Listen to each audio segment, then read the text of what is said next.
Okay, Chris, I know you hate shooting 35, so I stepped up, and over Christmas holidays, I shot an entire sample gallery of the Sony 35 G Master 4. You're welcome. Wow, you shouldn't have, because I spent the entire Christmas shooting the Canon PowerShot Zoom so that you wouldn't have to shoot that. Oh, we're definitely even.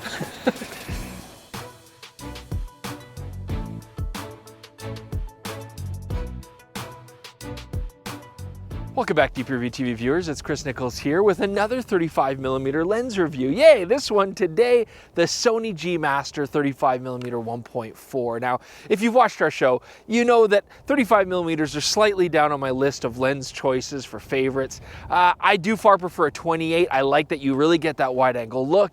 Or I would rather skip over 35 and go to 50s. However, I do want to say this. For one single lens that I was going to walk around with, it's a very versatile choice because it gives me a little bit more of the story. I get to have that extra sense of depth and perspective beyond what the human eye sees.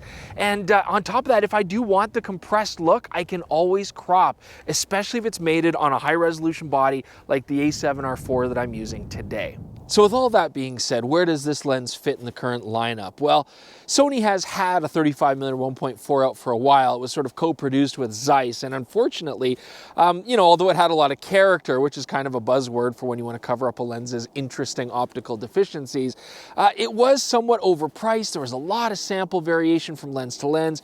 Corners are pretty weak. It often had problems with chromatic aberration as well. It just wasn't that awesome a lens, and instead, people often gravitated to the excellent and somewhat more affordable 35mm 1.8.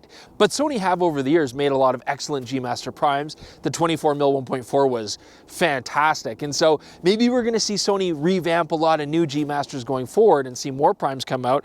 This 35mm 1.4 now, what does it do to the Zeiss? How is it optically? Well, we're going to talk about that, but I certainly will say it is very compact, 67mm filter thread, fully sealed, and everything does seem very tight and very well built. So it's a great walk-around lens if you're just going to take one for the day, but it's also light and compact if you want it as an additional lens in your camera bag. Now, focusing speed on this lens is excellent. Very swift, very quiet. You could certainly use it for street photography, action, family stuff, candid shots. It would excel there. Unfortunately, focus breathing is not very good on this lens. You could see quite a transition as we go near to far in our focus. So videographers, maybe not their favorite lens. Okay, so let's delve deeper into the optical characteristics of the Sony G Master 35 in terms of bokeh. First off, for a lens this compact with such a wide aperture, we're getting minimal cat's eye bokeh in the corners wide open. And as we stop down even slightly, it largely does go away. As well wide open, of course, bokeh is nice and soft, but as we close down the aperture, it still remains very smooth. We're getting very nice circular aperture blade openings in this lens, no matter where we are with our aperture scale. Now, when we talk about LOCA, the longitudinal chromatic aberrations of this lens, where we see colors in the foreground and background out of focus, here again you can see very minimal. I mean, at 1.4 in the foreground and background, almost no color shift along those highlights. Now it keeps getting better. I mean, we really didn't see much chromatic aberration on this lens at all. And when it came to flare characteristics, Sony G Masters have always controlled flare very well, and this is no exception. We're not really getting any ghosting. We're not getting any glare in the corners. It handles sunlight and bright lights very well. Now we come to sharpness, and I mean, just like the Sony 24mm G Master, this lens is very sharp. We shot it on a Sony A7R4, which is a very demanding 60 megapixel sensor. Here, looking at the sample, shooting wide open at 1.4, when you focus in the center, it is super sharp. I mean, it is still absolutely excellent. In the corners, you see a little bit of softness, and if you do focus in the corners specifically, as you can see here, it does make a difference, so do make sure if your subjects are on the edges that you focus there appropriately.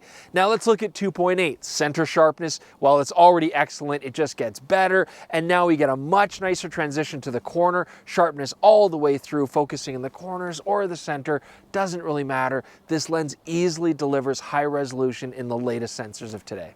So, you know, as 35 as this lens is, I have to admit I was impressed by it, and I have to give it a glowing review. Jordan absolutely loved shooting on it. He's not going to give it back. I don't know how we're going to figure that out without going to jail. We'll work on that. But, you know, for the overwhelming majority of people in the world who actually love 35mm focal lengths, this lens makes a ton of sense, and it's not even that expensive. Now, there are some other excellent 35mm 1.4 lenses on the market that are available to you. I mean, we reviewed the Tamron 35mm 1.4, and that was an awesome lens, especially for the price. Also, of course, the now classic Sigma Art 1.4 is very well regarded and still a good choice, but those lenses are made for DSLRs. You have to adapt them, they're bulky, and although Sigma did make their Art Series 1.4 for E-mount natively, they were basically just taking the old DSLR lens and building a permanent adapter into the flange. I mean, really, you're just making the flange longer, and that makes the lens overly bulky. So the only choice you really had up to this point for a fast 35mm was the Zeiss, and unfortunately, it does leave quite a bit to be desired. And right now, currently on the market, it's more expensive than the G Master, and that's not gonna fly. This lens kills the Zeiss. So unless the price on that lens drops immensely, I really think this is where people are gonna go. And honestly, you're getting an awesome lens with very few optical compromises.